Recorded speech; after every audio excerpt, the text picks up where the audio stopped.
जो भी आपका मत बनेगा वो फैक्ट्स के आधार पर होगा, प्रोपोगंडा या परसेप्शन के आधार पर नहीं होगा। और आपका मत कुछ भी बने, देश के हित में तो सक्रिय होना ही है। अपना देश क्या है इसकी एक स्पष्ट कल्पना सबकी होनी चाहिए।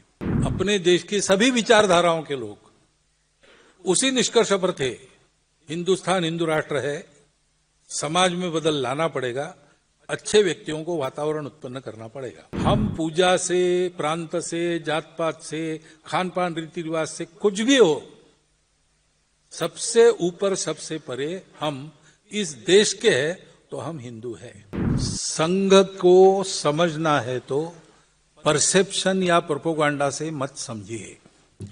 मैं भी जो बोल रहा हूं उसे मत रुकिए, यहां मत रुकिए। मैंने जो बोला वो है कि नहीं, आप अंदर आके देख लीजिए। अपने अनुभव पर आप मत बनाइए। अपने अनुभव के आधार पर आप ये भी तय करते कि अब संघ का मैं विरोध करूंगा तो हमारे लिए ठीक है, क्योंकि आप अनुभव के आधार पर बोलेंगे तो हो सकता है हमको कोई सुधार की बात मिल जाएगी, हम अपने आप को सुधार लेंगे। निंदक नियरे राखिए आंगन कुटी छवा, ऐसा कहते हैं, क्योंकि वो निंदक प्रामाणिक निंदक होते हैं, तो हमको मिल जाएगा। तो हमको आप मत क्या बनाएंगे इसकी चिंता नहीं है, वो आपका अधिकार है। लेकिन जो भी आपका मत बनेगा वो फैक्ट्स के आधार पर होगा, प्रोपोगंडा या परसेप्शन के आधार पर नहीं होगा। और आपका मत कुछ भी बने, देश के हित में तो सक्रिय होना ही है। और देश के हित में सक्रिय होना है तो अपना देश क्या है इसकी एक स्पष्ट कल्पना सबकी होनी चाहिए। आप किसी भी प्रकार से, किसी मत से बायस न होकर हम क्या है इसका ठीक से विचार करेंगे तो आप उसी निष्कर्ष पर पहुंचेंगे जिस निष्कर्ष पर संघ पहुंचा है। 1940 तक अपने देश की सभी विचारधाराओं के लोग उसी निष्कर्ष पर थे, हिंदुस्तान हिंदू राष्ट्र है, समाज में बदल लाना पड़ेगा, अच्छे व्यक्तियों को वातावरण उत्पन्न करना पड़ेगा। तीनों बातें। श्री रजनी पामे दत्ता भारतीय कम्युनिस्ट पार्टी के फाउंडर में एक थे। 1932 में उन्होंने एक पुस्तक लिखी। अंग्रेजों को उसमें उन्होंने कहा कि आप क्या समझते हैं, आपके आने से भारतवर्ष में कोई प्रगति हुई?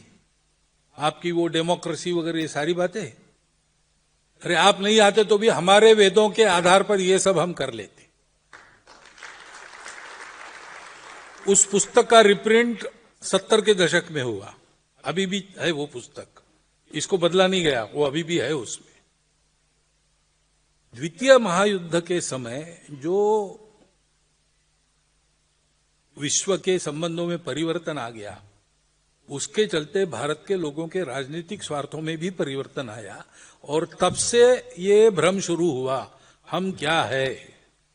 कोई कहता है अनेक राष्ट्र है, कोई सकता है एक राष्ट्र नहीं है, कोई सकता है कहता है अंग्रेजों ने हमको एक राष्ट्र बना। ये सब जो प्रवाद है वो उसके बाद आए हैं, डाले गए हैं, आए भी है स्वार्थ के चलते।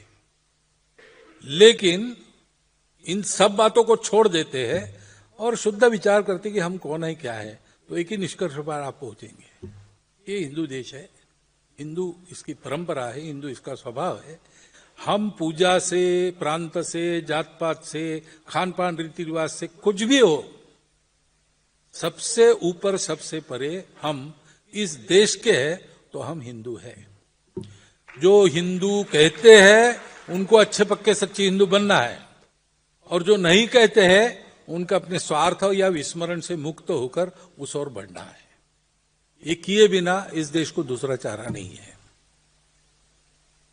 और इसलिए ये स्पष्ट कल्पना मन में रखकर आप लोग सक्रिय हो जाइए, क्योंकि दुनिया को भारत की जरूरत है, भारत को इन बातों की जरूरत है। हम भारत के लिए काम करेंगे, भारत बड़ा बनेगा, विश्व को नई सुख शांति युक्त उत्तम दुनिया बनाएगा।